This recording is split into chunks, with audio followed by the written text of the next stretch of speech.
শত্রু খুঁজতে কখনো বাইরে যেতে হয় না। আপনার সবথেকে বেশি ক্ষতি করতে পারে যে, সে হচ্ছে সবচেয়ে আপনার আপনজন। দেখুন, আপনার পরিবারের মানুষ আপনাকে একদম পথে নামিয়ে দিতে পারে। আপনার মান, সম্মান সবকিছু একদম ধুলায় মিশিয়ে দিতে পারে। যেটা পারবে না আপনার ১ কিলোমিটার দূরের কোনো আত্মীয়, দূরের কোনো প্রতিবেশী অথবা পাড়া-পড়শি। কিন্তু আপনার পরিবারের বা আপনার ঘনিষ্ঠ মানুষ, আপনার বন্ধুরা সেটা কিন্তু পারবে। অতএব আমাদের একটা জিনিস সবসময় চিন্তা করতে হবে, যদি আমি সঠিক পথে থাকি, আমি যদি সৎ পথে থাকি, তাহলে আমার শত্রু কম হবে। কিন্তু আব আপনার চারিদিক দিয়ে বাধা আসবে।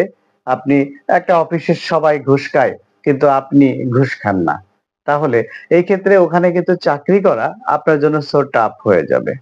তবে আপনি যদি সৎ এবং সঠিক পথে থাকেন, আপনি যদি কারো সাথে ঝগড়া না করেন, ঝামেলা না করেন, তাহলে হতে পারে যে ওই কর্মপরিবেশের কারণেই আপনি একটা সময় আস্তে আস্তে ধাপে ধাপে আপনি উঠতে পারবেন।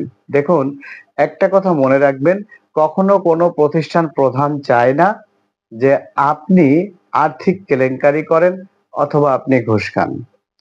তো অবশ্যই যেহেতু প্রতিষ্ঠান প্রধান বা যারা প্রতিষ্ঠান পরিচালনা পরিষদ তারা কখনো চায় না। তো এই জিনিসটা যখন আপনার ভেতরে থাকবে এবং আপনি আ সাহস নিয়ে ঠিক একইভাবে আপনার ভেতরে যদি সততা নিয়ে এগিয়ে যেতে পারেন, তাহলে দেখবেন অন্য সবার থেকে আপনি খুব দ্রুত মানে ভালো জায়গাতে যেতে পারবেন। এখন একটা বিষয় আছে, অনেকে বলে যে তেল মেরে হয়তো খুব দ্রুত আগানো যায়। যায়, কিন্তু সেটা খুব বেশি দিন টেকে না। খুব বেশি দিন লাস্টিং করে না। কারণ আপনার ভিতরে যদি কোয়ালিটি না থাকে, আপনি যদি খুব সুন্দরভাবে একটা কাজ আ বিচার বুদ্ধি দিয়ে করতে না পারেন, তাহলে ওই তেল মারা দিয়ে তো খুব বেশি একটা কাজ হবে না। আসলে আমাদের অনেক কিছু চিন্তা করতে হবে, আমাদের অনেক কিছু বুঝতে হবে এবং বুঝে সেইভাবে যদি আমরা কাজ করি, তাহলে কিন্তু আমরা প্রত্যেকটা কর্মক্ষেত্রই আমাদের জন্য হতে পারে অনেক সুখের, সুন্দর, মনোরম পরিবেশ। তাই আমাদের অযথা শত্রু না বাড়িয়ে আমাদেরকে ভাবতে হবে যে আ আমরা চেষ্টা করব সবসময় সৎ পথে সঠিকভাবে থাকা, তাহলে শত্রু কম হবে। আর আপনার ক্ষতি একমাত্র বলছি যে খুব কাছের মানুষরাই বেশি করবে। তাই আপনি হঠাৎ বিপদে পড়লেন। কিন্তু আপনি বুঝতে পারছেন না যে এই বিপদটা কিভাবে আ মানে কি করে হলো? কোথা থেকে হলো? কিন্তু হতে পারে যে ওই বিপদটা আপনার পরিবার থেকেই হয়েছে। আপনার খুব কাছের মানুষেরা আপনার ক্ষতি করেছে। আপনার বন্ধু আপনার ক্ষতি করেছে। হ্যাঁ? আপনার ডিভাইসের কারণে আপনি সমস্যায় পড়েছেন। আপনি একটা পোস্টের কারণে আপনি সমস্যায় পড়েছেন। এই জিনিসগুলো আপনাকে কিন্তু এনালাইসিস করে স মানে স মা সঠিক পথে চলতে হবে। কারণ এখনকার সময়ে আমাদের কথা বলার স্বাধীনতা কাগজে কলমে থাকলেও প্রকৃতপক্ষে আমরা যা আমাদের বিচার বুদ্ধিতে আসে নিজেরা যতটুকু বুঝি সেটাও কিন্তু আমরা প্রকাশ করতে পারি না।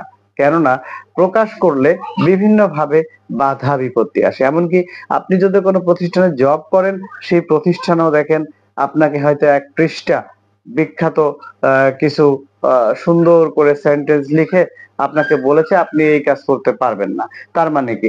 আপনার ভিতরে যদি প্রতিভা থাকে, আপনি যদি কোনো বিষয়ে সঠিক একটা সুন্দর একটা পরামর্শ দিতে চান, সেটাও কিন্তু আপনি পারবেন না। তো এর জন্য দরকার আসলে আমাদের সবারই সৎ পথে সঠিকভাবে থাকা এবং আ মানুষকে মাইন্ডিংস না করানো। কেননা আমার ভিতরে প্রতিভা আছে, আমাকে বেঁধে দেওয়া হচ্ছে। তাহলে আমি আমার প্রতিভাটা দিয়ে আমি কিন্তু ভালো মানুষ সৃষ্টি করতে পারছি না। আমি সমাজের কোনো উপকার করতে পারছি না। আমি শুধু জব করছি, আমার নিড প্রয়োজন, আমার প্রয়োজনে করছি। আমি কিছু টাকা পাচ্ছি, সংসার চালাচ্ছি, লাইফটা চলে যাচ্ছে ব্যাস।